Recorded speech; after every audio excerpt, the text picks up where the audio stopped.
Tensions are thawing on the Korean Peninsula. Pyongyang has welcomed a special guest from the United States, Mike Pompeo, who is acting as the special envoy for US President Donald Trump. The CIA chief, who was also Trump's pick for the state secretary, has met with DPRK leader Kim Jong-un in this top-secret visit, as Trump confirmed the meeting in a tweet on Wednesday morning. A direct talk between the two countries' top leaders seems on the way after decades of hostility. Other good signs are emerging. In a week's time, top leaders of the two Koreas will hold a summit aiming to shift the current armistice into a peace treaty. For years, such high-level talks would have been unthinkable. The Korean Peninsula has been plagued with tit-for-tat rhetoric, escalating tensions, and even a looming conflict.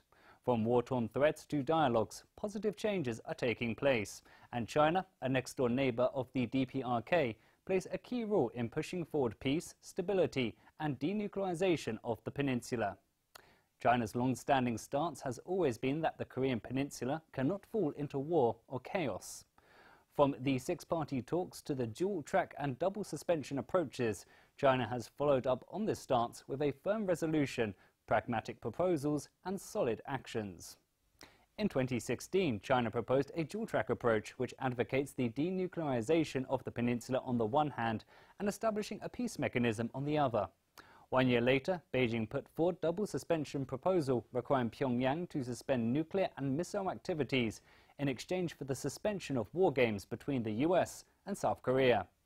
As Chinese Foreign Minister Wang Yi has put it, the two sides should flash the red light and apply the brakes to avoid a head-on collision. And China is willing to be a railway switchman to redirect the issue back onto the right track.